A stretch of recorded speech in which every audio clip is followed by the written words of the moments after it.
When Italy issued its ultimatum to Greece on October 28, 1940, demanding the surrender of strategic territories, Greece's defiant rejection launched the nation into World War II. The Royal Hellenic Navy, proud heir to ancient maritime traditions, faced this challenge with a small but determined fleet operating in some of the world's most strategically important waters. The Greek Navy of 1940 was a modest force reflecting the country's limited industrial capacity and financial resources. Yet it possessed a diverse collection of vessels ranging from modern destroyers to obsolete cruisers, from capable submarines to requisitioned civilian craft pressed into military service. Greek warships would operate throughout the Mediterranean during the war's early years, fighting against Italian and later German forces, conducting evacuations under fire, and maintaining Greece's maritime presence despite overwhelming odds. The story of Greek naval vessels during World War II is one of courage against impossible circumstances, skillful employment of limited resources, and the continuation of Greek naval traditions under the most adverse conditions. From the destroyers that escorted convoys and fought surface actions, to the submarines that stalked Axis shipping, from the aging cruisers that provided fire support to the humble auxiliary vessels that kept the fleet operational, Greek ships participated in the dramatic struggle for control of the Eastern Mediterranean. This comprehensive examination explores every warship and significant vessel that served in the Royal Hellenic Navy during World War II, revealing how Greece built and employed its naval forces during history's greatest conflict. We will discover the origins of Greek warships, many built in British and French shipyards, the operations they conducted in Mediterranean waters, their participation in the defense of Greece, and later service with Allied forces, and the ultimate fate of this proud but small fleet that refused to surrender even when its homeland fell to Axis occupation. Cruisers. Georgios Avarov. The armored cruiser Georgios Avarov stands as the most legendary vessel in Greek naval history. Launched in 1910 in Livorno, Italy, this 10,000-ton warship had already earned immortal fame during the Balkan Wars, serving as the flagship that secured Greek naval supremacy in the Aegean.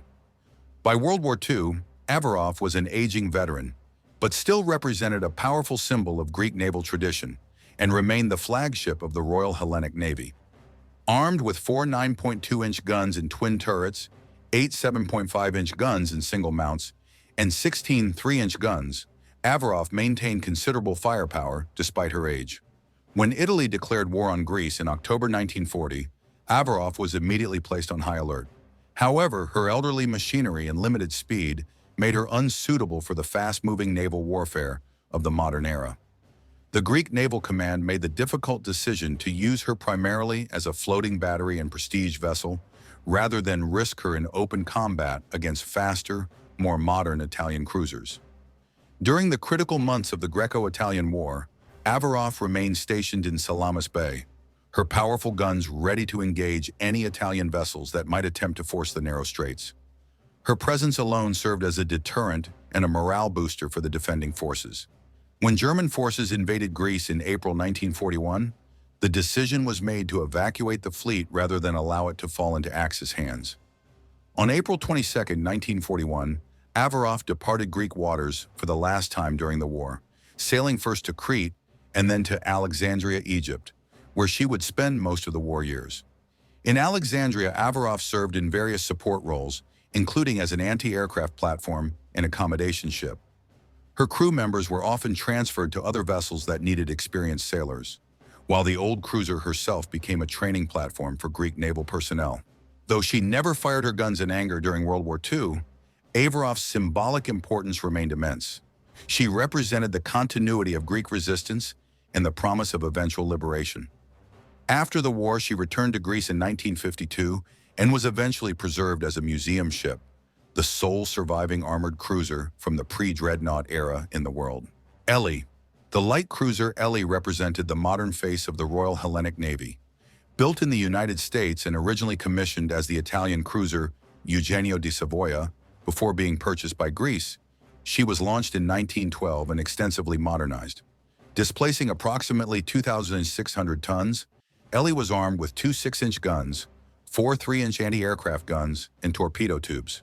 She was a fast, maneuverable vessel designed for scouting and fleet screening duties. Elly's war ended before it truly began. in an act of aggression that foreshadowed the coming conflict. On August 15, 1940, the feast day of the Dormition of the Virgin Mary, Ellie was anchored in the harbor of Tinos, participating in religious celebrations. The Italian submarine Delfino, operating under direct orders from the Italian Naval Command, torpedoed the unsuspecting cruiser while she lay at anchor, surrounded by civilian vessels and pilgrims. The attack occurred 2 months before Italy's official declaration of war on Greece, making it an act of unprovoked aggression that shocked the international community. The torpedo struck Ellie amidships, causing catastrophic damage. The cruiser began taking on water immediately, her compartments flooding rapidly. Despite desperate damage control efforts, Ellie settled by the stern and capsized within hours. 9 crew members and 1 civilian were killed in the attack. The sinking of Ellie in peacetime, during a religious festival, united Greek public opinion like nothing else could have. The unprovoked attack became a rallying cry for Greek resistance and hardened Greek determination to fight when Italy's ultimatum arrived 2 months later. Though Ellie's service during the actual war years was tragically cut short, her sinking played a crucial role in preparing Greece psychologically for the conflict to come. The treacherous attack demonstrated Italian intentions and eliminated any illusions about Mussolini's peaceful intentions. The loss of this modern, capable warship also forced the Greek Navy to adapt its tactics and recognize the submarine threat that would dominate Mediterranean warfare. Ellie's wreck remained in Tinos harbor as a war grave and a reminder of Italian perfidy. Helle was a small protected cruiser that had served the Greek Navy since 1913. Originally built in the United States, she displaced only about 2,000 tons and carried outdated armament. By 1940, Helle was primarily used as a training ship and for ceremonial duties. Her participation in World War II was limited due to her age and obsolescence, and she remained in Greek waters performing auxiliary duties until the German invasion. During the evacuation of Greek naval forces in April 1941, Helle was among the ships that could not be saved. Rather than allow her to fall into enemy hands, she was scuttled by her crew in Salamis Bay. The exact date of her scuttling was April 24, 1941, just days before German forces secured complete control of mainland Greece. Her crew was evacuated and transferred to other vessels, continuing the fight from exile. Destroyers: Vasilevs Georgios Turin. Vasilevs Georgios. I was the lead ship of a class of 4 destroyers built for Greece in the United Kingdom during the First World War era. Launched in 1938 from Yarrow Shipbuilders, she represented the most modern destroyer capability in the Greek fleet at the outbreak of war. Displacing one 350-ton standard and one 900 tons full load, she measured 98 meters in length. Her armament consisted of 4 4.7-inch guns in single mounts, 4 40mm anti-aircraft guns, and 6 21-inch torpedo tubes and 2 triple mounts. Vasilevs Georgios saw extensive action during the Greco-Italian War, participating in numerous patrol and escort missions in the Aegean and Ionian Seas. Her greatest contribution came in April 1941 during the desperate fighting that accompanied the German invasion of Greece.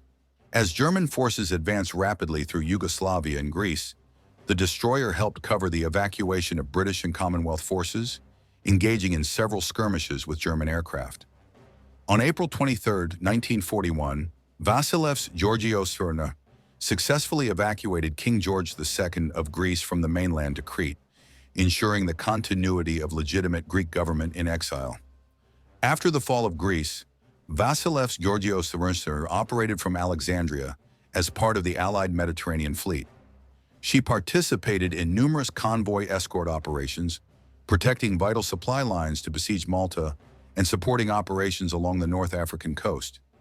In 1942, she underwent a refit in Bombay, India, where her anti-aircraft armament was enhanced with additional Oerlikon guns to counter the ever-present air threat. The destroyer continued serving throughout 1942 and 1943, covering convoys and participating in anti-submarine patrols. Vasilevs Georgios' first war took a dramatic turn when she was transferred to British control in 1943 and renamed HMS Vasilevs Georgios. Under combined Greek and British crew, she participated in operations supporting the invasion of Sicily and later the Italian campaign. Her finest hour came during the Allied landings at Anzio in January 1944, where she provided naval gunfire support and anti-aircraft protection for the invasion fleet. Throughout 1944, the destroyer continued operations in the Mediterranean, participating in the liberation of Greek islands and supporting partisan forces. The destroyer survived the war and participated in the return of Greek government to Athens in October 1944. She served in the post-war Greek Navy until 1951, when she was finally decommissioned after 13 years of service. Vasilevs Georgios Sorensen represented the best of Greek destroyer design, and her long service record testified to both her robust construction and the skill of her crew. Vasilisa Olga. Vasilisa Olga was the second ship of the Vasilevs Georgios class, identical in specifications to her sister ship. Commissioned in 1939, she had barely completed her sea trials when war erupted. Named after Queen Olga of Greece, the destroyer quickly proved herself in combat. During the Greco-Italian War, Vasilisa Olga distinguished herself in several engagements, escorting convoys between Greek ports and hunting Italian submarines in the Ionian Sea. Her service during the German invasion of Greece in April 1941 was particularly noteworthy. Vasilisa Olga covered the evacuation of Allied forces from multiple Greek ports, enduring constant air attacks. On one occasion, her anti-aircraft guns shot down 2 German Stuka dive bombers, though she herself sustained damage from near misses.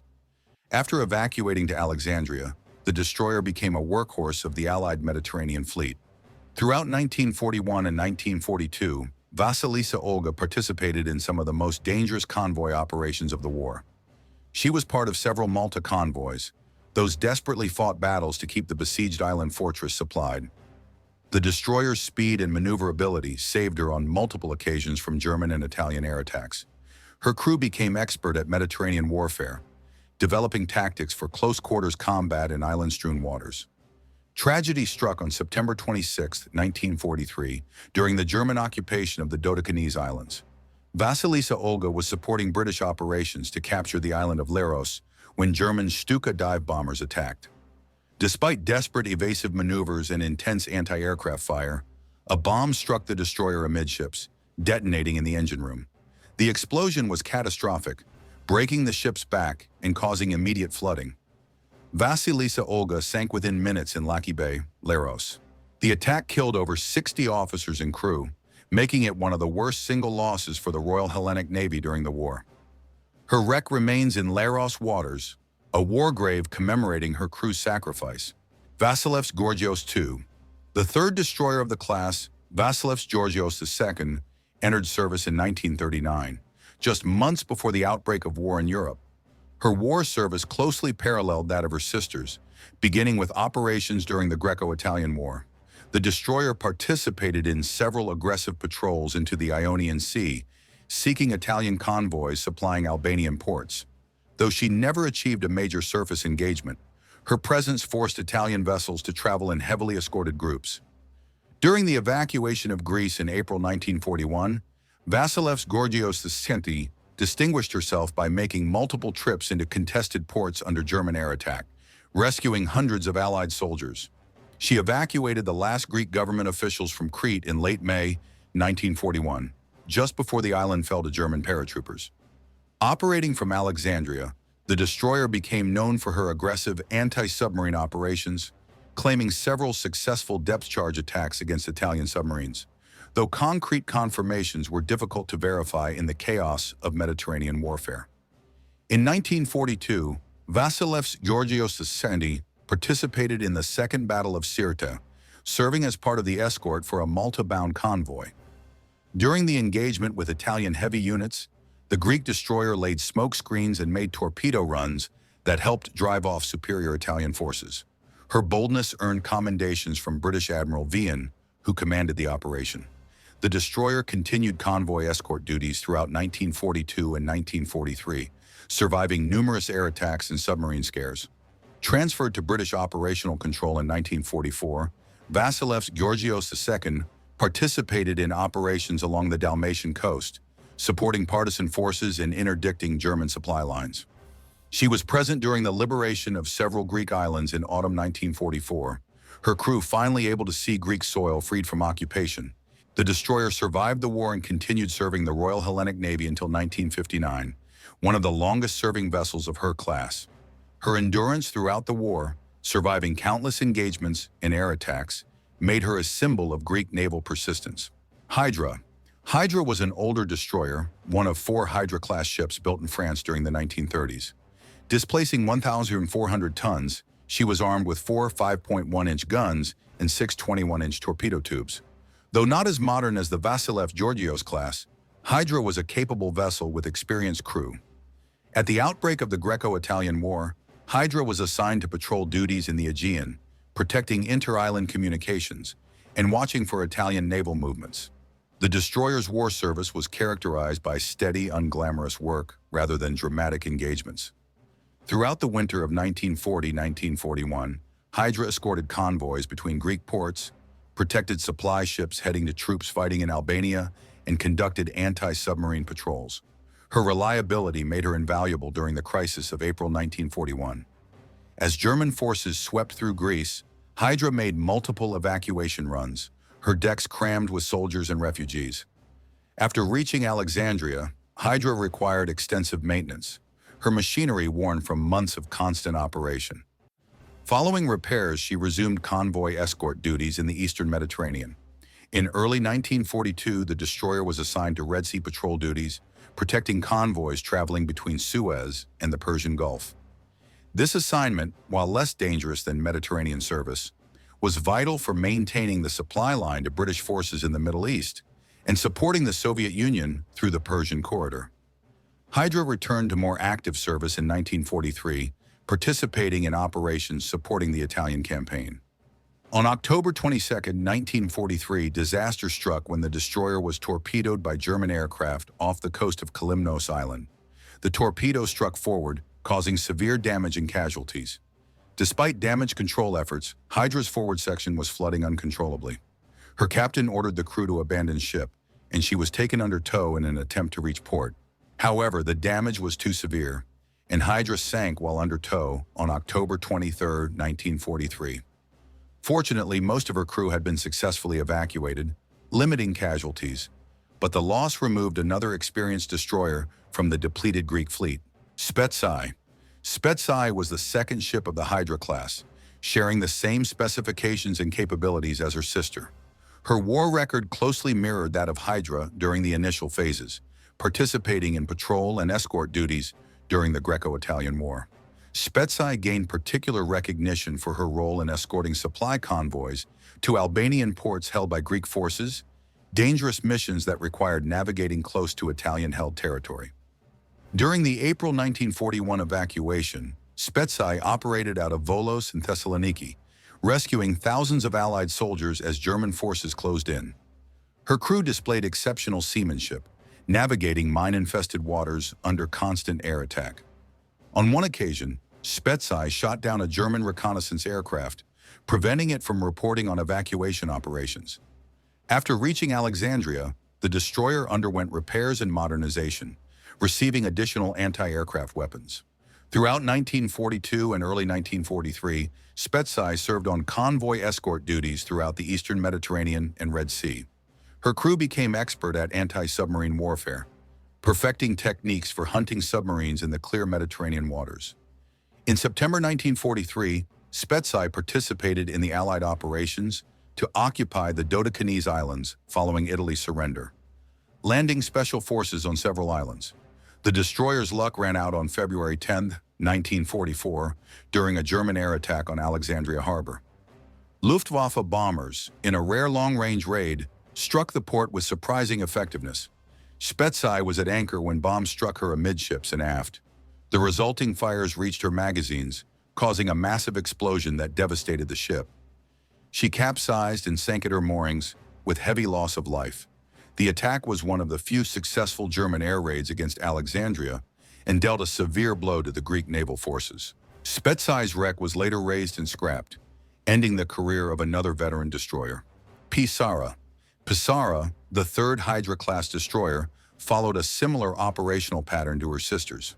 During the Greco-Italian War, she distinguished herself in aggressive patrol operations, on one occasion engaging and damaging an Italian submarine attempting to infiltrate Greek waters. Her anti-submarine capabilities made her particularly valuable, and she was frequently assigned to hunter-killer operations in cooperation with British submarines and aircraft. The destroyer participated in the famous evacuation operations of April-May 1941, making the final run to Crete on May 28, 1941, just before the island fell. Sara evacuated King George II for the second time, taking him from Crete to Egypt, ensuring the Greek government could continue its resistance from exile. Operating from Alexandria, she became one of the most active Greek destroyers, participating in numerous operations, including several Malta convoy runs. Sara's service in 1942 included participation in Operation Vigorous, one of the desperate attempts to relieve Malta in June 1942. During this operation, she engaged Italian motor torpedo boats and survived attacks by German dive bombers, her luck and skilled seamanship keeping her afloat when other vessels were struck. Throughout late 1942 and 1943, the destroyer continued escort and patrol operations, her machinery growing increasingly worn, but her crew maintaining her operational. In 1944, Sara was selected for transfer to British control and underwent a refit that significantly enhanced her anti-aircraft capabilities. She participated in the Normandy landings in June 1944, serving with the Eastern Task Force and providing naval gunfire support. This made her one of the few Greek warships to serve in both the Mediterranean and Atlantic theaters. After D-Day, Sara returned to the Mediterranean and participated in Operation Dragoon, the invasion of southern France in August 1944. The destroyer survived the war and served in the Greek Navy until 1952, earning recognition as one of the most active Greek destroyers throughout the conflict. Adrias, the final Hydra-class destroyer, had perhaps the most remarkable survival story of any Greek warship. Her early war service matched that of her sisters, participating in patrol and escort operations during the Greco-Italian War and the German invasion. After evacuating to Alexandria, Adrias distinguished herself in convoy operations and became known for aggressive anti-submarine tactics. The destroyer's defining moment came on the night of October 22, 1943, the same night that claimed Hydra. Adrias was operating off the Dodecanese Islands when she struck a mine in a field laid by German forces. The explosion tore off her entire bow section forward of the bridge, a catastrophic blow that would have sunk most vessels immediately. The forward section, approximately 30 meters of the ship, simply disappeared. By all logic, Adrias should have sunk within minutes. However, her crew's damage control efforts achieved the impossible. The watertight doors held, preventing catastrophic flooding. Emergency bulkheads were shored up, pumps fought the incoming water, and the destroyer, now shortened by nearly a third of her length, remained afloat. Her captain made the decision to proceed stern first to the nearest friendly port, using the ship's aft guns for steering. This remarkable feat of seamanship saw Adrias navigate over 80 miles backwards to reach Alexandria, a journey that took over 30 hours. The damage was so severe that Adrias required complete reconstruction. She was taken to Bombay, India, where she received an entirely new bow section. The repairs took over a year, with Adrias not returning to service until late 1944. Her reconstruction essentially created a new ship, and she resumed operations just in time to participate in the liberation of Greece. Adrias survived the war and continued serving until 1945, when she was decommissioned. Her survival after losing her bow became legendary in naval circles, a testament to Greek engineering and seamanship. Submarines. Protefs was the lead boat of a class of French-built submarines delivered to Greece in the 1920s, displacing 570 tons surfaced and 750 tons submerged. These submarines represented coastal defense capability. Armed with 6 21-inch torpedo tubes and a 3-inch deck gun, Protefs was designed for operations in the Aegean's confined waters. When Italy attacked in October 1940, Protefs was assigned to patrol the Otranto Straits, attempting to interdict Italian supply lines to Albania. The submarine conducted several war patrols during the Greco-Italian War, though she achieved no confirmed sinkings. The difficulty of submarine operations in the clear Mediterranean waters, combined with Italian anti-submarine measures, made successful attacks challenging.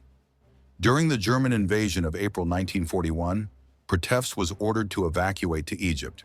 She successfully made the passage, dodging German air patrols and Italian naval units. Operating from Alexandria, Proteus continued patrol operations throughout 1941 and 1942.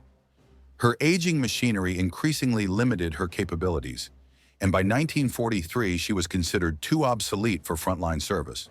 The submarine was relegated to training duties, helping prepare new Greek submarine crews and serving as a target for Allied anti-submarine forces, practicing their detection and attack techniques. Proteus survived the war and was decommissioned in 1945, her crew transferring to more modern vessels.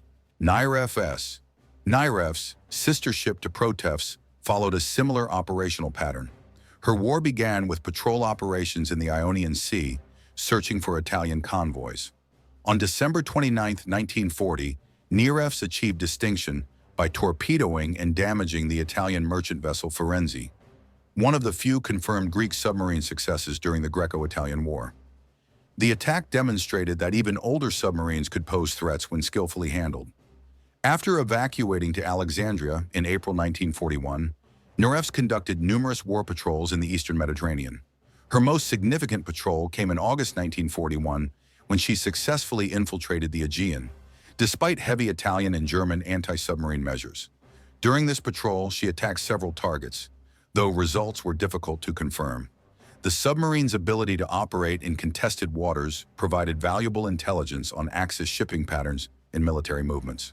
By 1942, NIRF's was showing her age, with mechanical problems increasingly limiting her operational availability. She was used primarily for training and special operations, including landing intelligence agents on occupied Greek islands and evacuating resistance fighters. These missions, while less dramatic than torpedo attacks, were equally important for maintaining contact with occupied Greece and supporting resistance movements. NIRF survived the war but was in such poor condition that she was decommissioned immediately after hostilities ended in 1945. Triton was a more modern submarine, built in France and delivered to Greece in 1930, displacing 750 tons surfaced and 960 tons submerged. She was larger and more capable than the Proteus class. Armed with 8 21-inch torpedo tubes and a 4-inch deck gun, Triton represented the most modern Greek submarine capability at the war's outbreak. She was assigned to offensive patrol duties from the conflict's first days, operating in the Otranto Straits to interdict Italian supply lines. Triton's war record included several attacks on Italian convoys, though like most submarine operations, success was difficult to verify. On November 5, 1940, she attacked an Italian convoy, claiming hits on a merchant vessel. Throughout the winter of 1940 to 1941, the submarine conducted aggressive patrols, forcing Italian convoys to travel with heavy escorts and disrupting supply schedules. Her presence tied down significant Italian anti-submarine forces. During the German invasion, Triton continued operations, attempting to interdict German supply lines along the Yugoslav coast. On April 15, 1941, while on patrol north of Thasos Island, Triton was caught on the surface by German aircraft. Despite crash diving, she was hit by bombs that damaged her pressure hull. The submarine managed to surface but was crippled. Her crew fought to save the vessel, but additional air attacks sealed her fate. Triton sank with most of her crew, one of the first Greek submarines lost to air attack. Her loss demonstrated the extreme danger submarines face from increasingly effective air patrols. Glafkos was sister ship to Triton, sharing identical specifications. Her early war service matched that of her sister, conducting aggressive patrols against Italian shipping. Glafkos distinguished herself on December 4, 1940, when she successfully torpedoed and sank the Italian merchant ship Firenze off the Albanian coast, one of the confirmed Greek submarine victories of the war. The successful attack boosted morale and demonstrated that Greek submarines could threaten Italian supply lines despite numerical inferiority. After evacuating to Alexandria in late April 1941, Glafkos became one of the most active Greek submarines. Throughout 1941 and 1942, she conducted numerous war patrols, including several dangerous infiltrations into the Aegean. Her crew became expert at evading detection in the clear Mediterranean waters, developing tactics that were shared with British submarine forces. Glafkos participated in several special operations, landing agents and supplies on occupied islands. The submarine's career came to an end on May 3, 1942, when she failed to return from a patrol in the Aegean. Her exact fate remained unknown for many years. Post-war research suggests she likely struck a mine or was sunk by Italian anti-submarine forces. No wreckage was ever definitively identified, and Galapagos joined the long list of submarines that simply vanished on patrol, her crew's fate unknown. Her loss was a significant blow to the already small Greek submarine force. Papa Nicholas. Papa Nicholas deserves special recognition as the most successful Greek submarine of World War II and one of the most decorated vessels in the Royal Hellenic Navy. Launched in 1927 in France, this submarine displaced 1,000 tons surfaced and 1,300 tons submerged, making her the largest Greek submarine. Armed with 8 21-inch torpedo tubes, 2 4-inch deck guns, and carrying 14 torpedoes, Papa Nicholas was a formidable vessel commanded by the legendary Captain Miltiades Iatridis. The submarine's war record began immediately with Italy's attack in October 1940. Papa Nicholas was assigned to patrol the Otranto Straits, the narrow passage between Italy and Albania. Her aggressive patrols quickly earned respect and fear from Italian naval forces. On November 17, 1940, Papa Nicholas achieved her first confirmed victory, sinking the Italian merchant ship Belita. This was followed by a series of successful attacks that made her the scourge of Italian supply lines. On December 26, 1940, Papa Nicholas achieved her most famous victory. While patrolling off Valona, Albania, she encountered a large Italian convoy escorted by destroyers. In a daring attack, Captain Iatridis penetrated the destroyer screen and fired a spread of torpedoes.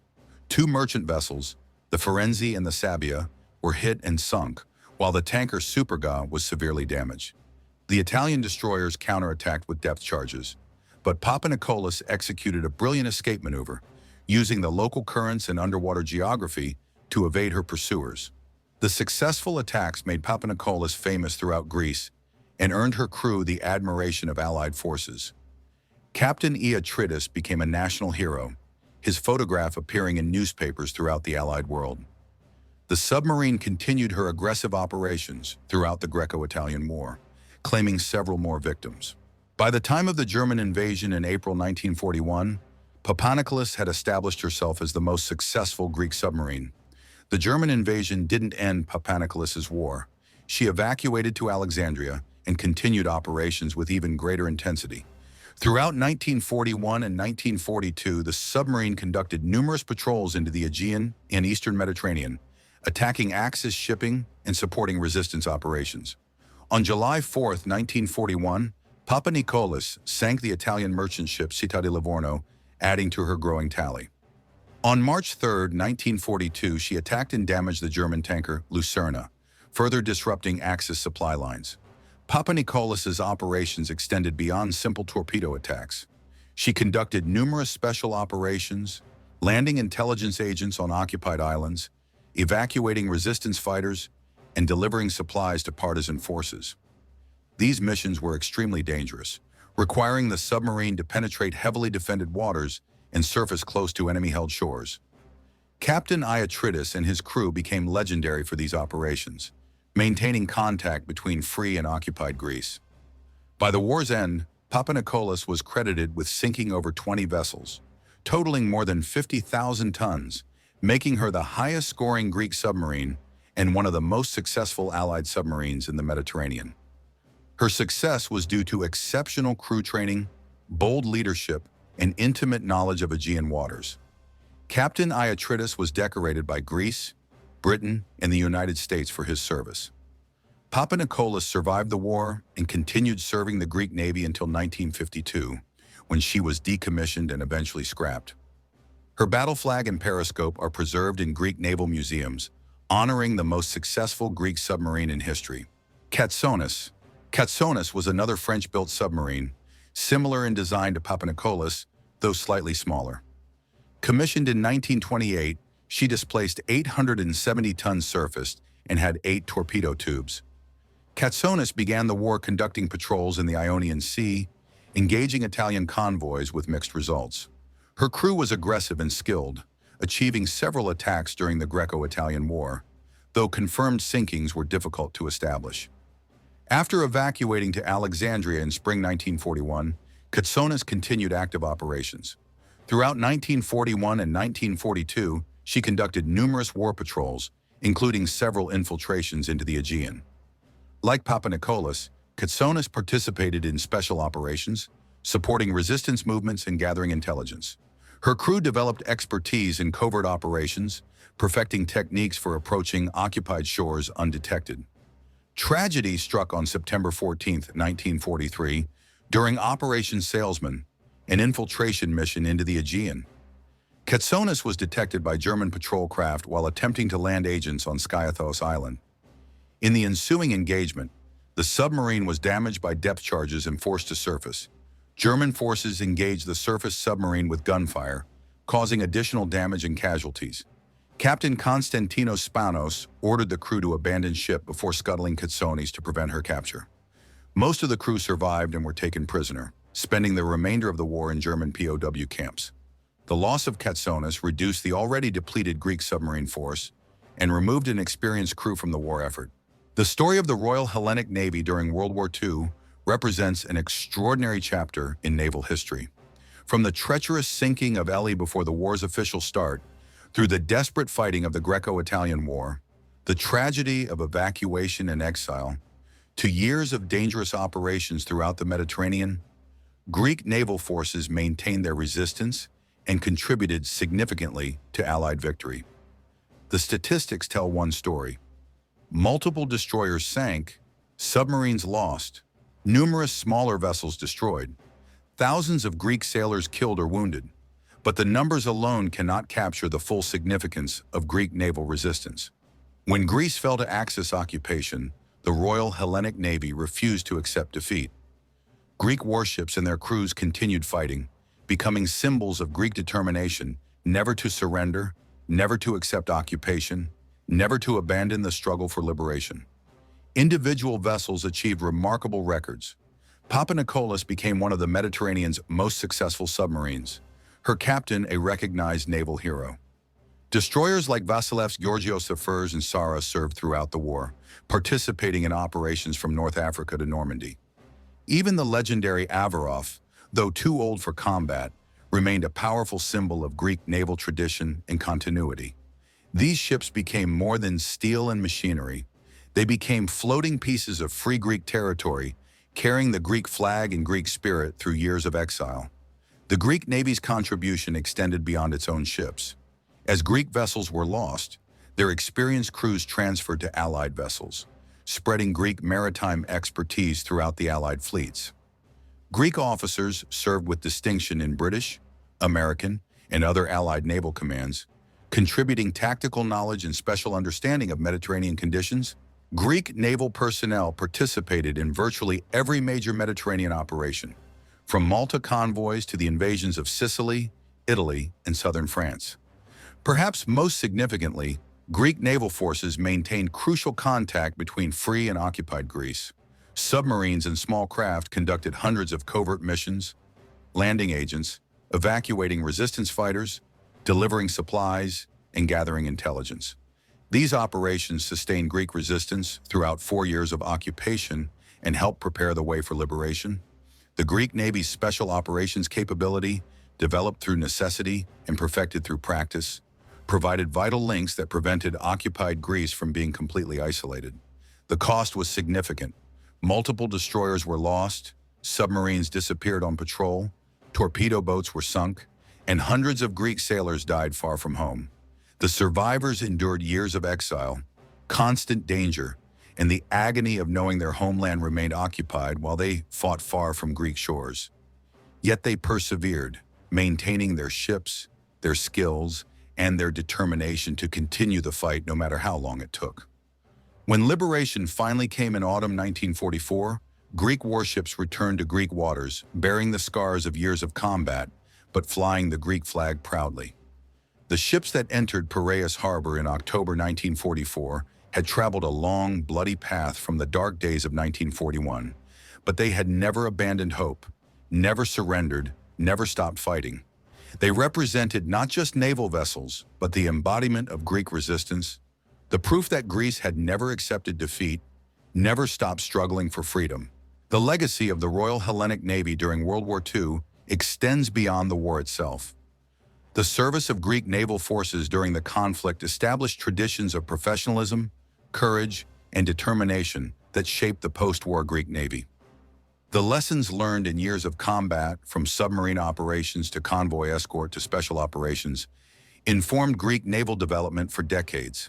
The veterans of World War II service became the leaders who rebuilt and modernized the Greek Navy in the post-war era.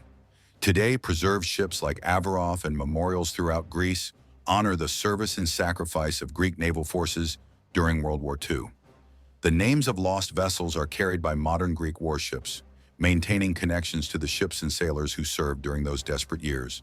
The battle honors earned during World War II remain the most prestigious decorations in Greek naval tradition, symbols of a time when Greek sailors proved their courage and skill against overwhelming odds. The story of Greece's World War II naval forces reminds us that wars are not won only by the largest fleets or most powerful weapons. Determination, skill, courage, and refusal to accept defeat can enable even small naval forces to make significant contributions. The Greek Navy of 1940 was numerically small and technologically disadvantaged compared to its Italian opponent. Yet Greek sailors fought with such effectiveness that they materially contributed to Allied victory in the Mediterranean. As we remember the ships and sailors of the Royal Hellenic Navy during World War II, we honor not just their combat achievements, but their representation of Greek national character. When faced with invasion and occupation, when their homeland fell and their government fled into exile, Greek naval forces refused to give up. They continued fighting, maintained their professional standards, and never abandoned hope of liberation. Their service reminds us that courage, determination, and commitment to freedom can sustain resistance even through the darkest times. The Greek naval ensign continued flying throughout World War II, from the war's first days to final victory, a symbol of a nation that would never surrender, never accept defeat, and never stop fighting for its freedom. This is the legacy of the Royal Hellenic Navy in World War II, a legacy of courage, sacrifice, and ultimate triumph that deserves to be remembered and honored.